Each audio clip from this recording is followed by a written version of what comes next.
Hello，大家好，阿 Ken 你好。喂，Sam 你好你好。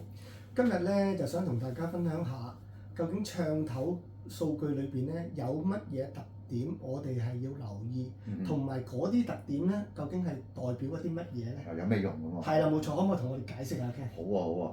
咁如果係咁樣咧，不如咧我哋咧就上住網，然之後咧喺個網裏邊攞翻啲數據出嚟咧，咁如果指住同大家講咧，咁會好啲。好嘛？好。咁啊一於係咁話啦。好，咁我哋就過嚟呢邊上網一路同大家講啦。Hello Ken 啊，我哋最常見咧喺唱頭嘅 spec sheet 裏邊咧，我哋會見到有兩個阻抗值嘅。咁呢個阻抗值咧，今日咧我嚟到呢個 Autoform 呢個網站嗰度咧，我舉個例，好似而家呢個 MC Condenser Rack 個唱頭一樣。點解佢有一個就寫住5盎，但係另一個咧就係50至500盎？呢兩個數字代表乜嘢咧？細嗰個咧其實就係 internal impedance，即係咩咧？唱頭嘅內阻。而大嗰個咧，其實係同唱頭本身嘅阻抗冇關嘅。呢個係唱頭廠方去建議你唱放嘅輸入阻值應該用幾多嘅一個數字嚟嘅。咁建議阻值咧，其實係一個建議嚟嘅啫。咁好似而家你睇呢個為例啦，咁50至500佢有一個建議俾你，咁你可以由呢個範圍去揀咗，然之後咧去聽下，睇下覺得個聲音你滿唔滿意，你中唔中意？如果唔中意，其實咧，如果你個唱譜本身係有一定嘅範圍可以調校嘅輸入阻值嘅話咧，其實你係可以咧再調大佢、調細佢都冇乜所謂嘅。最主要呢一樣嘢係愛嚟做咩咧？就愛嚟俾大家去校聲用嘅啫。咁我呢個可以俾大家有個資料咧。當你如果個輸入阻值越校得越細嘅時候咧，佢個中高頻咧就會冇咁響嘅。相反咧，如果你越調得大咧，佢個中高頻咧就會比較響啲。咁所以呢個咧係唔一定話要跟佢嘅。最主要咧就係睇翻即係話你個系統嘅聲音取向係點樣啦，或者係你個人嘅聽感啦，同埋咧又可以咧去因應個需要咧嚟去調校嗰啲唱片唔同嘅錄音效果。係咁樣嘅。咁至於所謂嘅內阻，咁究竟有咩功能咧？其實咧係一個參數咧，係可以愛嚟咧俾大家容易去選擇聲顏流啊。呢個第一啦。第二個係咩咧？就係有一啲嘅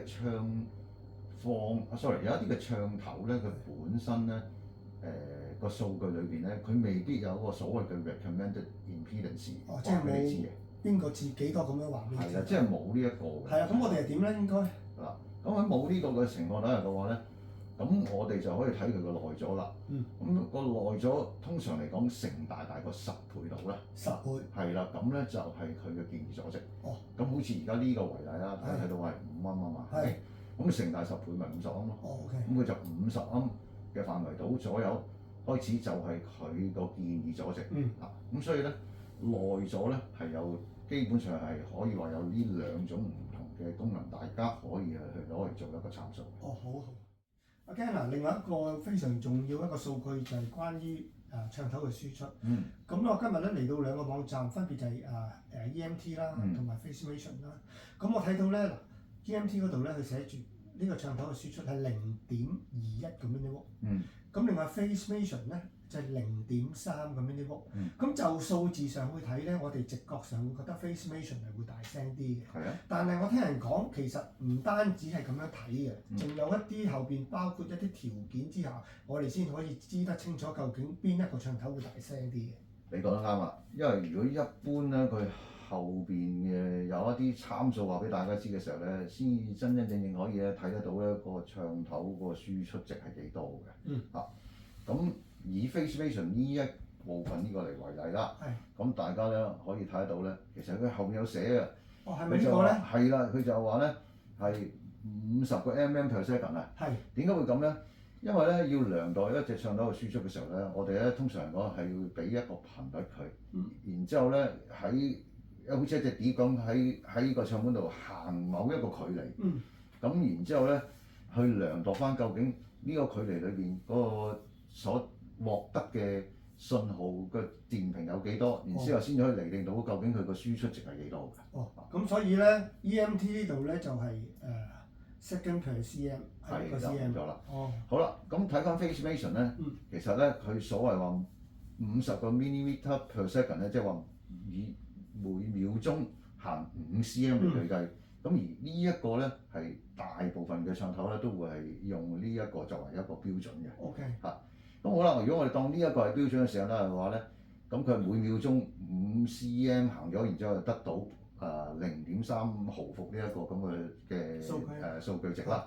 好啦，咁但係相比地睇翻 EMT 咯喎，嗱頭先你 highlight 咗紅色呢個部分啦，佢意思即係話咧，佢1秒鐘行1個 cm 喎，嚇，咁唔係行5個 cm 喎。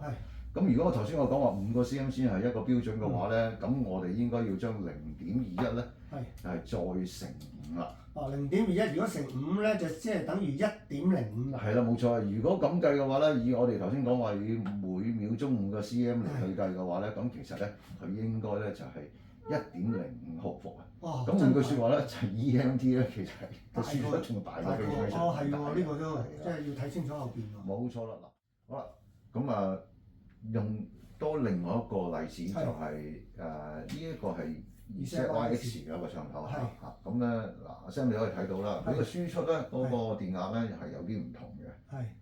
係喎，呢個咧寫住0.24 milliwatt。係啦，冇錯啦。但係咧，佢後邊咧就寫住係3.54個 cm per second。冇錯啦，咁一樣都係咁樣計法啦。咁因為你0.24咁呢個佢喺3.54個 cm 1秒鐘裏邊所量度出嚟㗎嘛。咁頭先我哋講啦，都係因為大部分都係用5個 cm。咁我哋如果要揾嘅話，咁應該就係咪將0.24除翻3.54先？冇錯啦，除翻3.54，跟住之後咧就再乘翻5，係啦。因為你除咗3.54之後嘅話，就變咗知道1cm係幾多啊嘛。冇錯。咁然之後你乘翻5嘅話，咁咪知道個輸出電壓有幾大咯。咁如果咁樣計出嚟咧，就係0.338，即係0.34啦。咁同佢實際呢個真係有啲差距啦。咁其實咧，佢係大過佢而家寫呢個0.24。係喎。其實就係應該係咁樣。咁所以咧，大家去選擇唱頭嘅輸出嘅時候咧，如果知道咧應該係嗰條公式係咁樣計嘅時候咧，咁大家咧就會更加清楚啦。好。Sam，剛才你頭先講咗2個好重要嘅數據，我哋要留意啦。除咗呢個之外咧，我覺得有一個咧係大家好多時都會忽略嘅一個簡單嘅數據咧，就係唱頭自己本身個自身重量啊。即係唱頭嘅淨重啊。咁我覺得呢個咧都係有一個重要性嘅喎。係啊，呢個題都幾重要嘅，因為當我哋買一個唱頭嗰陣時咧，第一你自己嗰支唱臂，佢一定會話俾你知，佢係適應嘅唱頭嘅重量嘅範圍嘅。咁我哋買唱頭就要留意呢個唱頭，其實佢係咪喺呢個範圍之內？如果係個重量喺呢個範圍之內咧，就係絕對匹配冇問題嘅。咁即係等於好似而家我哋畫面舉呢2個例子咁啦。咁我哋要睇佢所謂嘅淨重咧，就好似而家高路風呢個 Cadaza Red 咁樣啊。咁就係 cartridge weight，就係佢自己嘅自身淨重啦。咁就係10.7 gram。咁左手邊呢個即係 face measurement 啦。咁佢寫住個 weight 10.3 gram，亦都係即係佢自己唱頭嘅自身淨重啦。冇錯。咁但係我所知有啲唱臂咧，佢咪個 head show 係分開㗎嘛。